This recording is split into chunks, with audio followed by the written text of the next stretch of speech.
all about light.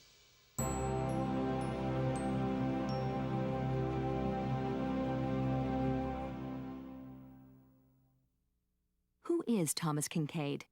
How has he captured our affections, our ideals, and our aspirations? Thomas Kinkade has been called America's most popular living artist. Looking at Thomas Kinkade's work is like stepping into a dreamscape. He has captured our dreams. In many ways, he paints a better world than we've expected or might hope to have. It's a world we can dream about, a world we can share. And from his treasured paintings, we'll learn something about ourselves.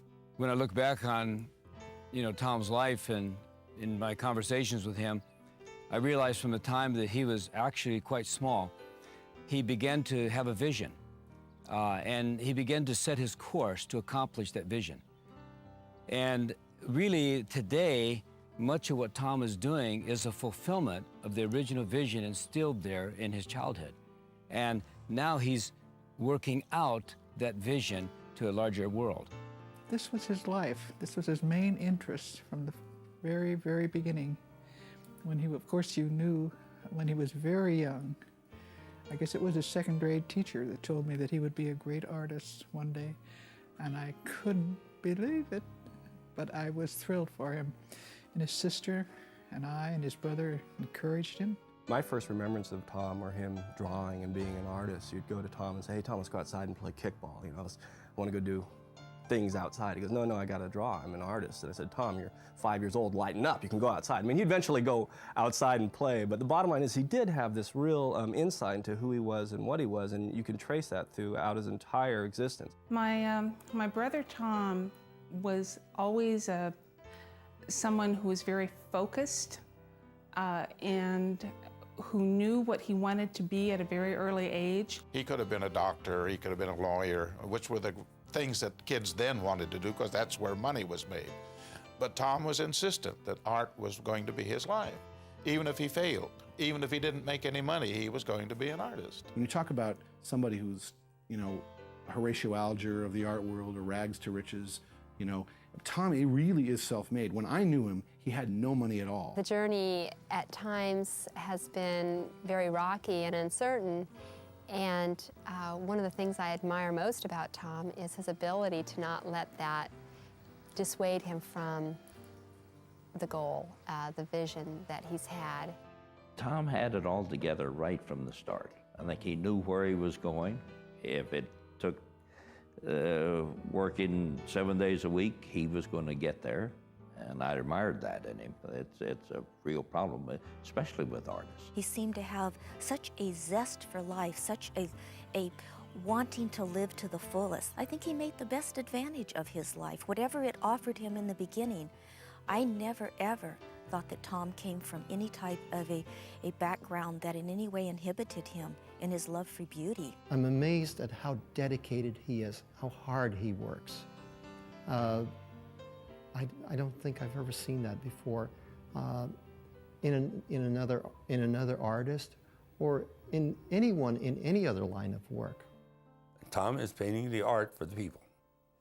Nobody else. He's not painting it for John Doe, rich man, or somebody's going to hide it someplace. He is painting it so everybody can see it. Thomas Kinkade looks at the world as a keen observer with an affectionate eye. He sees the best and captures our yearnings. In many ways, his paintings take us to a place that we would like to be.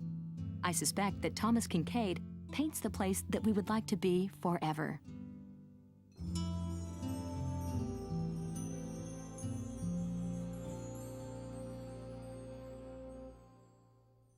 Thomas Kinkade was born in 1958 in Sutter General Hospital in Sacramento, California. Proud parents Mary Ann Pingle Kinkade and William Thomas Kinkade II lived in Latrobe, California. The family moved to Placerville in 1964, where Tom began his education at the Sierra Elementary School and Schnell Elementary School. Looking back, our family was very unique. It was a single-parent home. My mother worked long hours. I would come home, my brother and I would come home, we'd do our homework. There wouldn't be a mom waiting there. And we were probably the only family that was like that, or one of the few that I knew. And that was a different era at that time, the early 60s, growing up, when parents, most of the time, as a hangover possibly from the 50s, families were typically still together. We grew up in a time really where, at least it seemed to us, single-parent households didn't exist all that much. I mean, it's much more common now. And all of our friends had, you know, in-house dads that were kind of available to them at any given time. And I think that it affected Tom in a lot of ways. And he, more than anything, wants people to appreciate, you know, solidarity and the comfort of having people around that are yours no matter what, unconditionally, having your family available to you. And I see it in his art, and I see it in his words. I think looking back on some of the pain from my childhood, because we were not only just a single-parent home, it was also a very impoverished environment. My mother would stretch foods with oatmeal. I remember this very distinctly. I had a hamburger that wasn't half oatmeal until I was probably in my teens. I went to a restaurant and discovered I never liked hamburgers. And people say, let's go get a burger. Ew, I hate burgers. Because my mom would mix it with oatmeal. I don't know where she got the idea to do that. My mother had an ability to make us feel rich even though we were very poor. And again, my sister had to do with that too. I never felt that we were wanting. In retrospect, I recognize now that we were when my mother suddenly, you know, my mother had an old 8mm movie projector, and when it disappeared, she said, oh, I had to give it to a friend. What that really meant is she had to sell it to buy food. And when our couch disappeared, you know, pretty much the same thing. I recognize now what was going on, and when we ended up with these big tubs of peanut butter that said El Dorado County on the front of them, it wasn't that so much, oh, you know, my friend had a few of these extra tubs of peanut butter sitting around. Why don't you have one, Marianne? Is that, well, somehow or another we ended up getting those because of, you know, our economic straits at the time. Tom didn't have any money except what he earned when he became a paper boy. And because we were just barely getting by. But again, we never starved, but there were things we'd like to have we didn't have. And the question is not, do we experience pain? Because I think everyone does. But the question is how God can marvelously take those experiences and shape the diamond that he wants to make out of your life. Tom, one time, this was when he was very young, drew a picture on the dining room wall. And in order to get around it, you know, when I came home from school, because I was in high school at the time, so Tom probably was in grammar school, it's like I tried to clean it, wasn't coming off. So what are we going to do? So he just wrote, I love you, Mom, underneath it. What could she do? There wasn't anything she could do. Ever since I was a little dinky kid, I was known as the artist. I was always the kid who could draw. You know, other kids had other talents. I had friends who knew how to stand on their head for a minute. You know, for all I know, they've made their living doing that, you know. But I could draw, and I got attention for it. The teachers would say, oh, you're the artist. And I'm left-handed, and I just always had this certain knack for drawing. And so God gave me two things. He gave me, number one, that knack, that talent, that gift, if we would call it that, and yet he gave me a desire. Since I was a little baby, putting lines on a piece of paper and seeing a three-dimensional world emerge just tickled me ever since I was a little kid. I mean, I would just giggle with laughter. My mother would hear me in the other room giggling. What's going on? Oh, Tom's drawing. And I'd be drawing, and it would be so neat. Oh, it looks like a face, or it looks like an animal, or whatever it was I was drawing. And that just excited me then, and it still excites me. Tom was an artist from the start. I didn't understand it, you would see, but I knew what he was. And he knew what he was. That was important because, what was it, very early age when he went to camp, a friend of ours said, oh, I like this picture that you've drawn. And he didn't hesitate to charge her $25 for it. She said, what do you want for it, you know? But he said, well, someday that'll be worth something. And I thought, oh, this kid has guts, you know. His monies that he would earn on his paper route or, you know, doing whatever he would be doing to earn money at the time would go towards art supplies, or he would constantly be picking up what other people cast aside, old poster board and that sort of thing, so he could bring it into his studio, as he called it. He called his bedroom his studio from a very early age. Matter of fact, he actually built a second story onto his bedroom, and it's hard to describe exactly how he did this, but there was this kind of strange-looking loft that was hanging from the walls in his room that he would sleep on. Why? So he could open up space for art supplies and hanging pictures and you know, all the things that would go into a studio proper. He started right from scratch, stretching his own canvas, building his own frames. He'd get old pieces of wood and build frames. He said, well, if I'm going to do it, I want to know everything there is about it. My very first remembrances of him, he was always doing these sorts of things. Matter of fact, his studio eventually spread into our entire house. The smell of oil paint was just permeating everything. He would, you know, my mother had pictures stored under his bed. The laundry room were filled with old canvases that he had painted. You know, parts of the living room were filled with things that he was working on in relation to his art. It was just, you know, there was just no doubt, trust me, that Tom perceived himself as an artist from day one, and, you know, continued with that vision without wavering throughout his entire adolescence. Every time he'd paint something, one was better than the other, and it would just shock me. I have some of the old ones, you know, and I think, oh, that's how wonderful. And everywhere you look, we had paintings, and the house smelled like it constantly. I used to draw these incredible weirdos, just these horrendous-looking people, and, you know, we just laugh at them. You know, Tom creating this guy that looked completely distorted, and it was absolutely hysterical. And as a kid, it's like, this is the neatest thing in the world, to be able to create these renderings of these things that everybody wants to either laugh at or enjoy. He also kind of became known as the artist around school, you know, junior high, high school, and, you know, even in grammar school, everybody takes on a sort of tag as to what they are. You might be the athlete or the intellect or, you know, the cheerleader or whatever. Well, Tom was the artist, and he, even at you know, during his high school days, would live that life. He studied everything he could find about any artist, old or new, he read. And his sister, fortunately, worked at the library, and she'd bring all of these books home, and he pored over them, over their lives, but their paintings as well.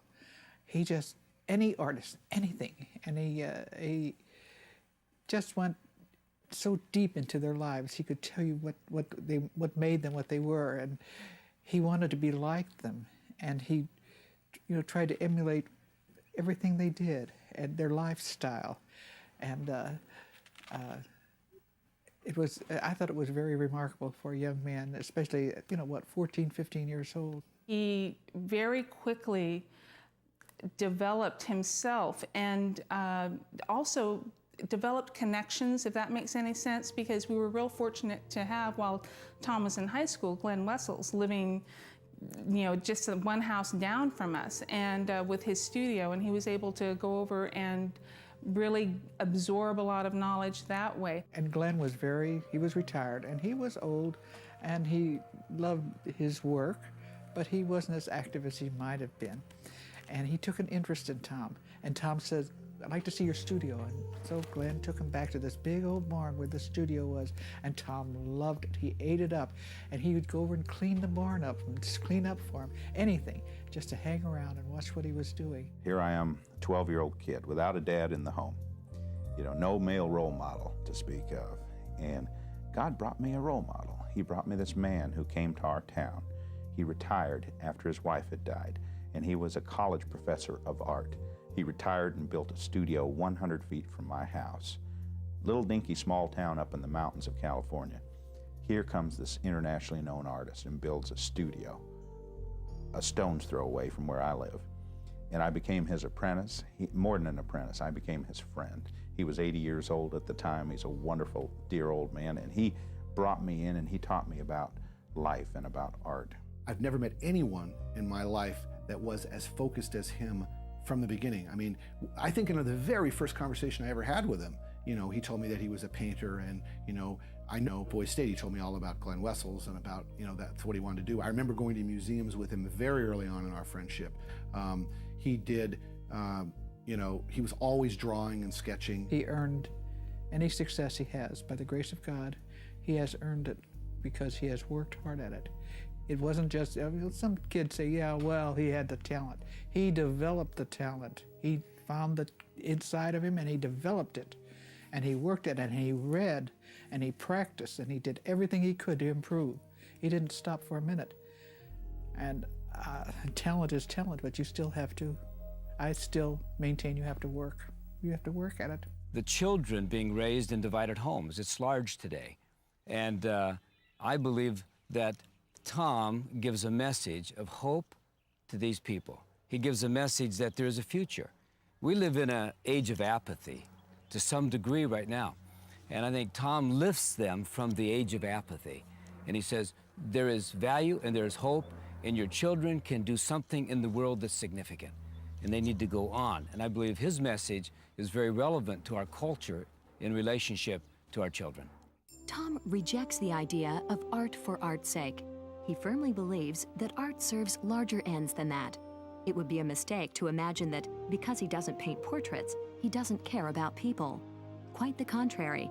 He chooses landscapes, cottages, cityscapes, precisely because they reveal so much about people.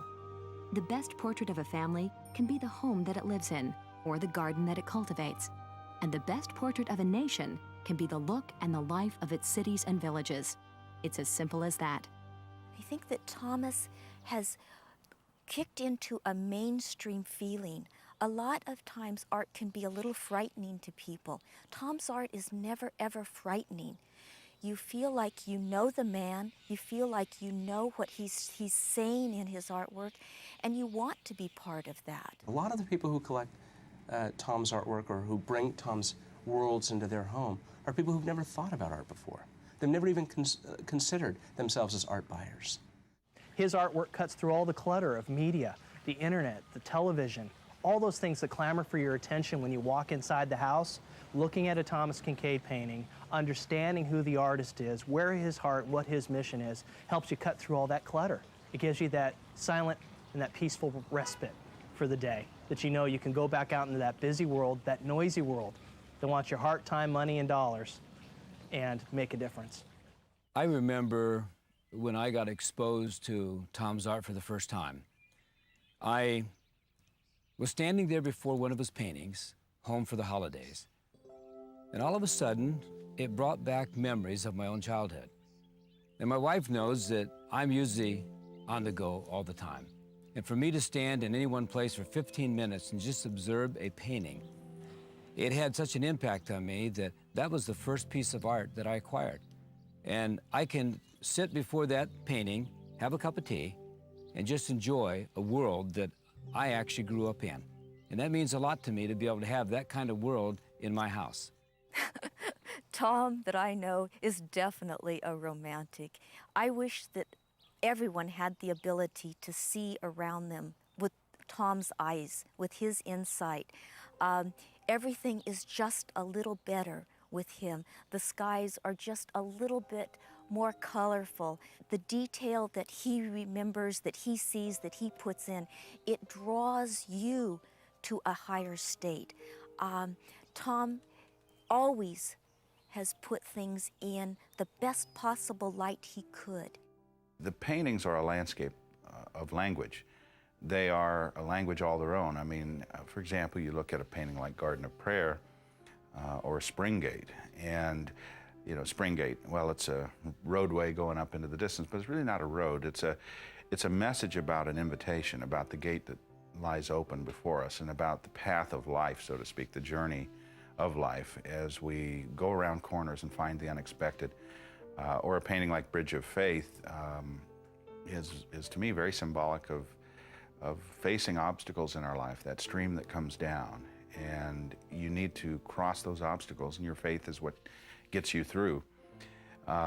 Faith is a crumbling bridge. I don't portray it as a perfect structure. It's often crumbling and weak, but it gets us over that obstacle, our faith in God. I see the paintings as a language of kind of spiritual realities, but portrayed in everyday forms. From an artist's standpoint, his softness was his strength. It wasn't a weak point whatsoever. The huge man that can walk down and pick up a small child and spend a minute with it, instead of trying to be macho or not having taken the time to do things that you really need to do. And like I say, as a man in my age, I watched him, and I needed that. It was something I needed to express to people. So his strength was his softness. And I always admired him so much because every time he produced a piece of art of any kind, his heart was out there on his shirt sleeve, and it was up to the general public to either give him the acclaim or to accept it. A lady came in a wheelchair and she rolled up and looked at one of Thomas's originals. And I knelt down next to her. And it was just so fabulous that the lady could come alive. She was looking at Thomas's work. And I learned then that Thomas wasn't selling himself. He was really selling something that people saw. Not everybody saw it. Some people saw it as something to put on the wall. But there was a group of people who see what Thomas really is about. And yeah, it was really something to see that. There's one of the great secrets in living that I think my paintings may suggest to people, and that is that no matter how dark the storm is, no matter how deep the clouds, how much the winds blow and the rain seems to pummel your life, the storm clouds will clear and the darkness will pass and a new day will dawn. And I think when I paint a world of tranquility with light that breaks forth, it is a reminder to people of that life truth. Now, we all have difficulties in our life, and we all are less than perfect individuals. Lord knows I look at my own failings sometimes and stand in wonder that God could even choose to use me. And yet, as I think of God's divine hand in each of our lives, I am determined to remind people God chooses to bless us. Tom's vision has been to involve the collector, to bring the collector into a place where the collector can find peace and happiness and really, you know, escape. We call it the 3-second vacation. You could be having a terrible day. Who knows what could be going on at home or at the office, but by looking into one of Tom's worlds, you can really walk into that place and be a part of it and have it be your own world. Tom has had probably 1 million compliments in his career, but I have heard him say many times that the greatest compliment that you can pay him is that you would like to step into his picture. He wanted the average man to be able to appreciate art the same as the rich man, not the rich man buying up, well, this is a Van Gogh, and this is a Picasso, and this is a blah, blah, blah, you know. Tom decided his mission was to do a painting and multiply it so it could be spread out amongst the average person. I think when people look at the paintings, they say to themselves, I feel comfortable in this world this artist has painted. And they want to step into that world. They want to step into that cottage. And in fact, it's been kind of interesting. The comment I get almost universally at every art show is, I wish I could live there. To which I reply, I wish I could too. That's why I painted it. It's the kind of place I would love to live, would love to visit. And I don't really paint the world the way it looks. I paint the world the way we all kind of daydream it would be. I get rid of all the ugly edges and the hard, cold reality and try to paint a world full of light and life. He put you into his landscapes. I mean, you just forgot where you were and could be there in that hut or the trail or walking through that timber. It amazes me that he can do that with so many of his canvases. And they're in different ways, but they do draw you into it, and you could be a part of that scene. People want to be literally in the paintings. They feel the warmth and the peacefulness, you know, the serenity of it. I mean, that I think was what he's done. He's created an image in a world that people want to be in. And it revolves around the home and all of that. You know, he paints these houses, in my opinion. When he is painting them, he sees a family inside of them. And it's all filled. You can tell the smoke is coming out of the chimney, the lights are on. And for Tom, this is a family. This is a family, a group that stays together. And I think that's all part of the simpler times that most of us yearn for. I think the worlds I paint are idealized, and all of us in our heart probably have a need to daydream, to dream about a world a little more perfect. And anyone who thinks that I paint this kind of perfect world because that's the world I live every day, you have to realize we all live in the real world. We all face pain, we all face challenges, and yet hopefully, by God's grace, we can see beyond those. His personal faith is a driving force for everything that he does. His belief system. He believes that he can have a major impact on America. He believes in this country. And so everything that he paints has to do with that belief. And so he's not looking at his painting as merely a means of a business venture, but he's looking at his paintings as creating worlds that people can enter into. And when the people enter into those worlds, they find hope, they find peace, they find joy. And that's how I discovered much of Tom's work, was entering into one of those worlds myself. You know, in art school, I was told so many times, you know, your art is all about you. You know, doesn't matter if someone likes it, doesn't matter if they understand it, if they appreciate it. You know, your art's about you. You got to do it for your own enjoyment, your own self-expression. And something about that didn't sit well with me. I began to realize my art's not about me. It's about you. It's about that other person. It's about letting something within you pour out in love to other people. Like a sky full of stars, there's a lot of stars, and they all shine. But if you look up, you're going to find a few that shine brighter. Well, that was Tom Kinkade. He was one of those stars. His drawings were superb, but everyone else drew well, because it's a very competitive college, and we draw people from all over the world there. And he could draw well, but he had one extreme quality. He knew what to draw. It was not just that he knew how to draw, he didn't have to be told. And it seemed that every time you asked Tom Kinkade for a drawing, he supplied two, at least two. So he was filled with good ideas. It was a time for all of us of lots of work and very little money.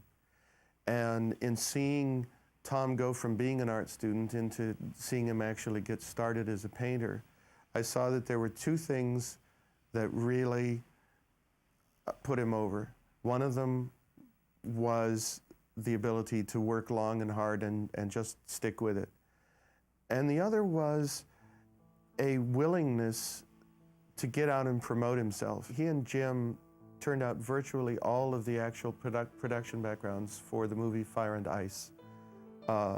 It was a barbarian adventure film. They'll tell you now that the stuff isn't so good, but really, especially considering how much work they did and their age, the stuff is pretty good. It was an amazing amount of work. It was over 1,000 paintings. He was making a good income with the working in the movies, and I was working as a nurse, so we had those finances. And Tom felt that it was time for him to step out and do his own work. And there wasn't a immediate success there. And there were months that there weren't finances, and it never slowed Tom down. He was sent to me by a friend named Doug Jones in La Jolla, who had a small art gallery. Called me and said, I think this is an artist that has great potential. We certainly can't hold him, so I'm sending him up to you to see what you think. And I said, well, fine, because we get a lot of calls like that, and maybe 1 out of 100 works out. But Tom and Nanette came in carrying a few paintings and photographs of his work, and we could see immediately that he had the potential to be what I thought one of the great big-time landscape painters, which is, as I told him at the time, I think he could be a cross between Sidney Lawrence and Thomas Moran. He had that potential, and that's speaking, those guys were tens. So here's a guy, who sees an unknown artist and already is being able to say, hey, this is somebody that is going to go on to really big things. And you know what? In that business, you can't afford to say that about everybody. I was really impressed by, particularly when Tom started working for galleries and working up stuff for his later one-man shows, that he really worked hard and worked long hours. He was a competent artist with an open mind. So many of them are on such an ego trip that you can't discuss anything. But that wasn't the problem with him. When we first look at those paintings, they stopped you. And I handled a lot of paintings. They have the presence of a great painting, and I almost didn't believe what I was saying because he was so young, 24 years old. He continued to just press forward with that vision, painting the paintings, sending the paintings out, and waiting and praying that something would happen. And you know, eventually things began to open up. We sold the paintings that he brought to us, and the next batch he brought were maybe 3 or 4 other paintings, but they'd improved tremendously just in the few suggestions we'd made. He knew what we were talking about and had the talent to carry it through. I admired Tom's landscapes, the mountain scenes that he'd done for us, mainly California Sierra scenes. And I said, Tom is one of the great painters, landscape painters of North America was Sidney Lawrence, who painted the Alaska painter. I said, I think you ought to go to Alaska and get a feel of that wilderness. Sierra Nevadas are one thing, British Columbia is another, but when you're in the wilderness in Alaska, it's just a different feeling. Said, I've got a friend, I'll send you up to Jim Harrower and spend some time with him on his lodge out in the Stony River, and 150, 200 miles from Anchorage, but right in the Alaska range, wonderful peaks on either side of this roaring river. And he agreed to do that. This was a phenomenal experience for him. And he came back with such a rich wealth of ideas for paintings through that experience. And I think this is something that Tom's done his whole life, of adventuring and painting.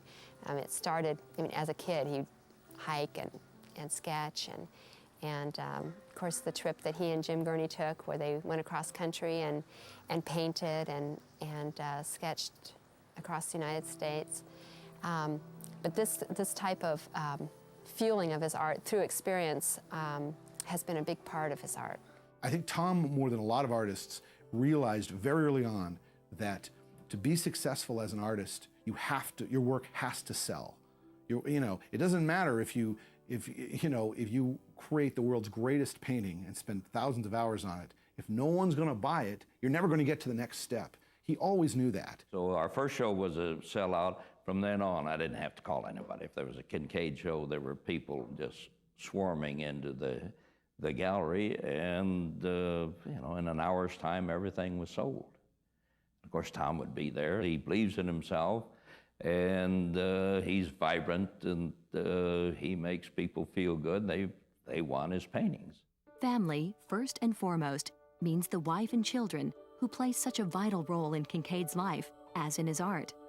Family also means the playful sense of humor Kinkade honed as a child, and now displays in paintings that often hide multiple initials and birth dates of his loved ones, hearts, holiday dates, Christmas wreaths, and other joyous motifs. And above all, family means faith. In the same year that he married Nanette, Thomas Kinkade made a commitment to putting God at the center of his life, turning life and career over to his direction. Well, I was raised in a Christian home, and my mother was a woman of prayer. My parents were divorced when I was about 5 years old, and I never had a role model in my home of a dad, of a father that was a loving father image. I didn't see a marriage in operation. My mother never remarried, and yet she did one thing that touched her kids' lives forever. She kept us in prayer, and she prayed for her kids every day, and her whole family is serving the Lord today. But during the course of growing up in a Christian home, I think I went through the usual phase of doubt and frustration that probably all kids do. And that is the greatest blessing a child can go through, is a period of doubt, because when they come back to the Lord, it is so strong and it's theirs. They have it in their heart from then on. And about age 20, I just decided that I need God. I just needed Him more than I needed my next breath of air.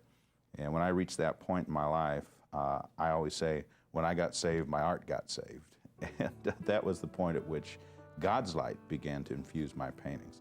I was always drawn to painting effects of light from a visual sense. But when I got saved, God became my art agent, if I could coin a term. He began to open doors for me that were doors I should go through, and he began to close doors that were doors I shouldn't go through. And he made the difference between the doors real obvious so that I could see my way every day. And he began to do something I didn't expect, which was to put his light in the paintings. And now when I think of my paintings and I think of the light in the paintings, I don't think of it only in visual terms or emotional terms, but I think of it spiritually as a way to get God's light into people's homes and into their lives. You know, Matthew 5:16 tells us to let our light shine before men, that they see your good works and glorify your Father in heaven.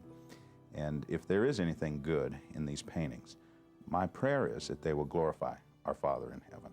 He doesn't see himself as super spiritual. He's a Christian man that is still growing in faith like so many others. When I think of Tom, I can't help but think of Nanette, because Nanette is stability and strength of character. And together they make a tremendous couple. And I believe that much of Tom's success and much of what he is the result of a wonderful wife who's there with him, supporting him and loving him. Our family had just moved back to Placerville. And actually it was moving day, and our moving van was out front. We were unloading all the furniture. And Tom rode down Fairview Drive, our street, on his bike. He was the newspaper boy for our neighborhood. And, you know, I saw Tom. And it was, and actually, you know, and he saw me. It was really just a connection there. And a couple days later, it's a funny story, but he came by to solicit the newspaper at our house, and the neighbor girl and I had just met, and we were going to be going swimming. So I had ran in, put on my bikini, and was getting ready to come out to meet her to go to the pool. And Tom came up to the door and knocked on the door, and so when I opened it, I assumed it was going to be her, so I gave it the ta-da this way. And, you know, I screamed and Tom laughed, and so that kind of like was the kickoff for our relationship. Nanette completes Tom and centers him without a doubt. Her ability to stand by him through the tough times, and nothing happened easily. I mean, people perceive, well, you know, Tom's a great artist and it just all happened overnight. No, there were times when, you know, Tom was painting and following this career, and Nanette was, you know, working night shift as a nurse in order to support that process, to keep it going, to basically provide the economic support needed to it. Nanette shared Tom's vision from the day one and continued to share that vision throughout the success, but more importantly, when it wasn't successful, when Tom absolutely knew he was going to be an artist, where everyone else might be saying, hey, can you get your husband to get a normal job? I mean, you know, he might be able to drive truck and get $20 an hour or something like that.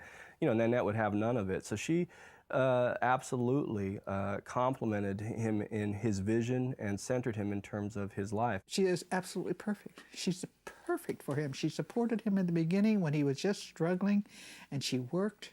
And she worked as a nurse while he stayed home and painted. He was determined to make a go of it because he loved her. And she'd come home and help him stretch canvas, or anything she could do to help, anything.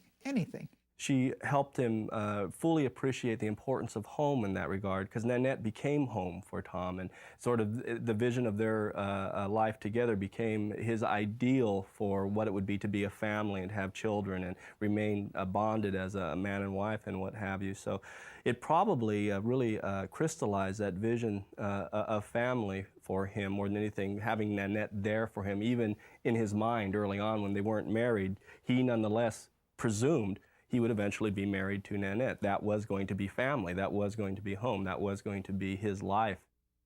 My life as an artist is so parallel to my life as a family man. In fact, it's been so fascinating and almost amusing to me that I've become, in a way, a bit of a spokesman for family, home, children. marriage, the joy of marriage. I mean, I married my childhood sweetheart, Nanette, and I tributize her in every painting. So I began talking about how fun it was to be married to my best friend. And I found people just resonating with this. You know, there's so many voices that are telling us the opposite. And we see, be it political leaders or sports figures whose marriages fall apart, whose marriages are meaningless. And yet I honor my wife and love my wife. Same with my children. I believe children are a blessing. I've said this phrase 100 times. Children are not a burden. They're a blessing. You know, they're not something that we have to escape from. And 2 weeks after they're born, we find a way to farm them out to other people. They're meant to be a blessing. They're the greatest adventure God gives us. What a marvelous thing to shape eternity through our children. Because children are the only thing you can create that are eternal. They are eternal beings. God creates them, and He gives you a chance to shape their lives and touch the future. As newlyweds, the Kinkades agreed that the Hollywood fast track was not the direction they wanted their fledgling family to take. The couple returned to Placerville, seeking the bedrock American virtues centered on family and faith that they believed could best be nurtured in a small-town environment. At the same time, Kinkade moved his art back to the landscape and narrative subjects that were dearest to his heart. They were young, very much in love, very cute couple. And probably my favorite memory of Nanette was I stopped by the studio one night to drop some paintings off or something, and she was out mowing the lawn with Merritt strapped her in her back in a backpack. Tom was down painting, and she's out there mowing the lawn like crazy. They did a lot together. You almost always saw them together. They were very good, homey people. Sometimes they would come by in the afternoon, and one day Nanette grabbed a broom and started sweeping out the warehouse while Tom and I were unpacking some boxes or something. So they were very, very down to earth, good people. Well, Tom and I have always been a team throughout the whole process of the evolving vision and company. It's very exciting how the Lord's been faithful at each phase of the company. Originally, the faith was just for the business becoming established at all. His original artwork, even before he went into the publishing business, was well received. And so they were like the rest of us. They were living in Placerville, you know, doing their own yard work, driving, you know, a 5-year-old car. But no, I think they were always very comfortable with what they had. It wasn't like they were desperately seeking some goal that this was going to attain for them. They were very content with what they were doing, even then, even in Placerville. One of the things that I enjoy when I see Tom and Nanette and the children together is they're a real family. They're not a perfect family, but they're a real family. And they work together and they labor together. And there's that servant heart, there's that serving each other. And I think we can take a lesson from that we don't have to be perfect to have harmony in the home. When we've been married just a few years, we had a desire to go to Europe, to be able to paint in England and in France and to plein air paint throughout Europe. And we had an opportunity to do this using a mobile home from a friend by swapping a painting and without any real finances. And we left just having delivered probably 12 paintings to a gallery that we were showing at the time. And by faith, assuming that when we came back, they would have all sold and then we'd have the money that we needed to continue. And after 5 weeks, we returned and nothing had sold. Through the whole thing, he's never wavered. I mean, most of us, I know myself, you know, in your dark moments, you think, oh God, you know, what am I doing? And you know, gee, maybe I'm going down the wrong path. Maybe, you know, I should be thinking about something else. Maybe I'm, you know, you question yourself. You start, I mean, it's human nature. You doubt it, whatever. Tom, he just doesn't do that. He is completely wired into that idea of becoming one of America's greatest painters. Tom believes in himself more than anyone I've ever known. He truly knew and believed. And I think that that is sort of a source of inspiration for me and a lot of other people, that yes, it is doable. And I do think that Tom has probably changed a lot of people's lives for the better, just because he gave them the ability to say, there are good things out there. At that time, our savings, our life savings, which I think it was about $5,000 that it took to produce a print, and rolled the dice, decided to go ahead and make a print of one of Tom's Alaskan scenes, which was Dawson of the Yukon. I got a call from a printer that he was having a problem with a painting. It needed to be reshot, and I believe it was Dawson. It was like a slice of life. There was people in the street, and there was, you know, it was kind of a bird's eye view of a town, which is something that I wasn't seeing in other people's paintings, because they were sort of static, and there was life to his painting. Neither of us had any real business background. My background in nursing and Tom and his art, he was the visionary and I was the implementer. Sometimes we would ship enough posters, you'd look down, the hallway would be nothing but maybe 25 or 30 cylinders that we had rolled and packaged and processed the orders, and then Nanette would throw them in the back of the car and haul them down to the post office and ship them out. It was a very small operation in the beginning. Tom was producing his own prints, having them done, sitting out at a card table in front of one of our local supermarkets here in town, selling those prints on his own for $25 a piece. It took us, at least 6 months to sell 200 prints. And I bought 30 of them to keep it going. And, but then after the first 200, somehow people, that's 200 people who had seen the print and liked it, and they passed the word around. And then the rest, when he printed 1,000, those went pretty fast at $35. We raised the price a whole $10 because they were selling so nice. Then we sold out, and people were desperate to get more. And he wasn't going to print anymore. And so it just went from there. That was such a success in the end that he just kept going. And he actually donated the original to the library, which hangs in the library to this day. It's a very, very large piece, something like 3 foot by 4 foot, and it would probably, if I had to put a value on it, I would say it'd be worth $500,000 today. It wasn't worth perhaps that much at the time, but so he's been very, very generous to the, not just the town of Placerville, but the county of El Dorado and surrounding areas. The annual Placerville project has been going on now almost 10 years, and every year it benefits a different charity. Every year the money stays right in Placerville, and Tom does it out of the goodness of his heart. He is still giving back to the town that he grew up in, that he thinks of as his hometown. I know he still thinks of Placerville as home, and he hasn't lived there, and he probably will never move back to Placerville, but that's where he grew up.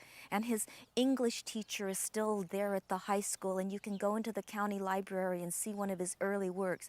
That's where he thinks of, is this was where I grew up, this is my home. But if anybody would stop and examine the amount of money that he has donated to at least a dozen or probably more institutions in Placerville and in El Dorado County, it has been something terrific. Tom is a rarity. He's a very enterprising artist. He understands how his artwork can help not only charitable groups but communities at large, and has expanded that well outside this local area. A lot of people will sit back and say that Tom's artwork is wonderfully technically masterful in its approach, whether it's his studio work or his plein air work or some of the sketch work, wonderfully executed. But we really believe, firmly and strongly believe, that Tom will be remembered more for his humanitarian efforts than he will as an artist. The big insight is simply this: what we do for others makes us happier than what we do for ourselves. Now, that sounds like the reverse of what our thinking is sometimes, because we think, well, to be happy, I better go start doing things for myself.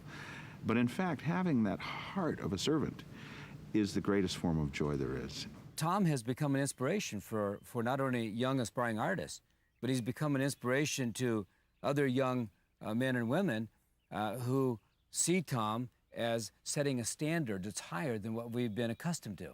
And so they want to aspire to accomplish things in their respective fields. So he's not only an inspiration for those who love art, he's an inspiration for those who love life.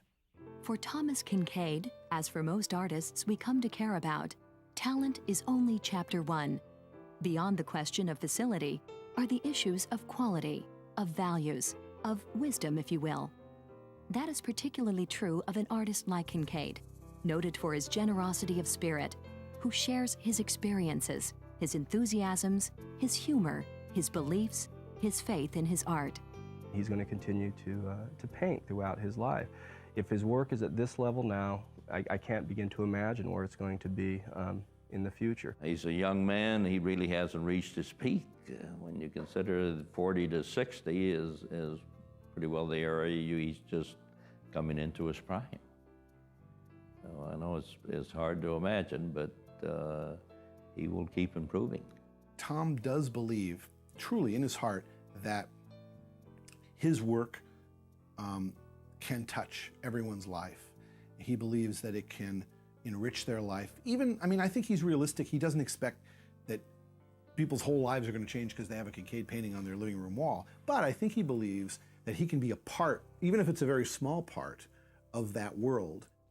You know, I've spent my entire life trying to present hope to people through my paintings. I try to impart a message of light, to give to others this sense that the world is not all darkness and ugliness. And a painting can do that in a very dramatic way because it goes into someone's home and it's a reminder continuously of a message. It is a little glimpse into a different world. No matter what we face in our life that might be a struggle, might be a challenge, I believe my paintings have been a tool to remind people in the midst of their struggle that there is beauty in the world, there is hope, that God loves them, that He cares for each of us, that it's not all darkness, it is light. The idealism of the paintings helps instill that kind of hope in people's heart that things can be better and that they can have that for themselves, that these are things that are attainable in their own lives through choices and an attitude. Having someone like Thomas Kinkade that can really chronicle our generation and communicate these important messages about people and about families, about children, about nature, about faith, about traditions, to be able to communicate that for years and years to come is an incredible honor that Tom is going to have. That world that he grew up in, and being a boy in that world, he still has that boy in him, and still that belief that things can be better for America. And I believe that comes out of that culture that he came out of, and he wants the American people to realize that they can live that kind of reality, no matter if they're in a big city or a small town, they can still have it in their heart. I'm really aware that for many people there is much darkness in their life. The darkness of ignorance, the darkness of poverty, the darkness of even self-destructive attitudes, feelings that are in the heart oftentimes of people that they don't care anymore. They abandon any hope for a future and they destroy their lives. You cannot believe how wonderful it is to think that in the midst of that darkness we can light a little candle.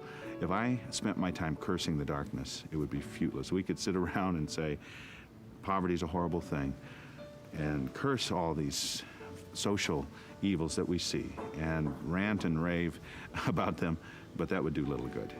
Instead of cursing the darkness, let's just light a candle.